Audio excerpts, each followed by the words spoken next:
Good morning friends. Welcome to the YouTube channel Advocate Amit Kumar Gupta. In my series on the income tax cases, the case which I am going to discuss today is Deputy Commissioner of Income Tax versus Kishore Shankar Garve.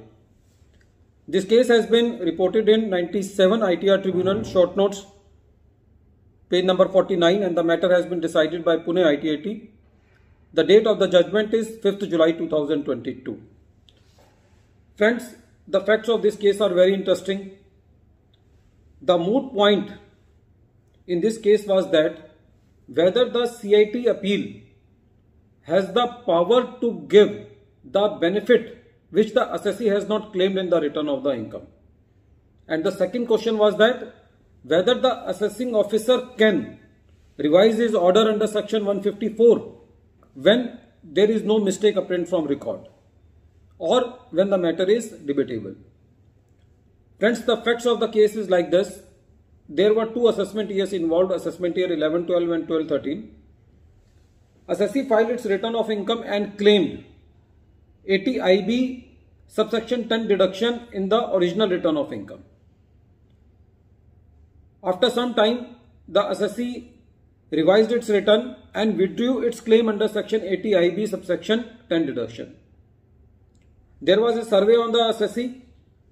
After survey, the notice under section 148 was issued to the assessee and the assessee filed the same return which was revised in response to the notice under section 148. Meaning thereby that the assessee said that my revised return should be accepted as return under section 148. Meaning thereby that in section 148 notice response, assessee was also not claiming its deduction under section 80 IB. The assessing officer passed the assessment order under section 147 for the assessment year 2011-12 and 12-13 as per the returned income. After that, the assessee realized that there is a deduction of section 80 IB subsection 10 in case of the assessee and the assessee should have claimed this deduction. So the assessee took this ground of appeal before the CIT appeal and the CIT appeal also gave the assessee the deduction under section 80 IB subsection 10 for the assessment year 11-12. But for the assessment year 12-13, CIT appeal accepted the AO order and did not give the deduction under section 80 IB subsection 10.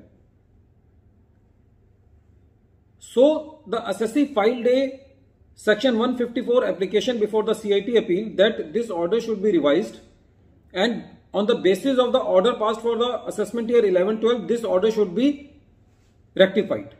And the CIT appeal rectified the order under section 154 saying that the same deduction has been given to the assessee in the assessment year 11-12 also.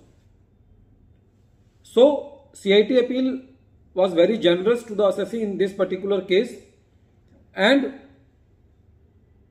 the department was not happy with this order. So the department went to the ITAT that the CIT does not have the power to rectify the return under section 154 in this particular case and he was not entitled to give the deduction under section 80 IB subsection 10 which was not claimed into the return of the income. So on this point, the point of the ITAT was that in section 148, when the notice under section 148 was issued and the assessee filed the same revised return in which the deduction was not claimed, so the assessing officer did not deliberate on that issue.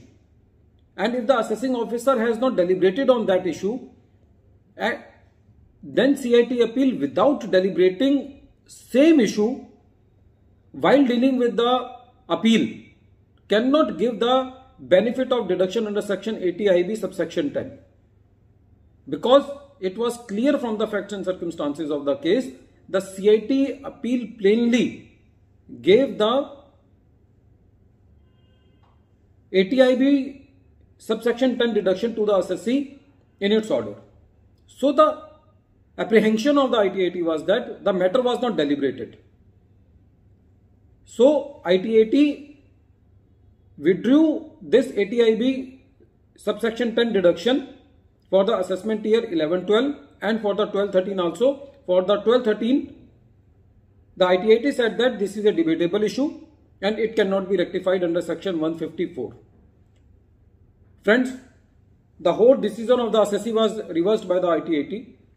But my viewpoint on this particular case is that if the ITAT would have reverted this matter back to the assessing officer by taking the recourse to the very famous case of Supreme Court Gadse India, in that case Supreme Court said that it is true that assessing officer can give the claim to the assessee which is there in the return of income, but the appellate authorities have the power to give the rebates, discounts or any deduction which has not been claimed by the assessee in the return of the income.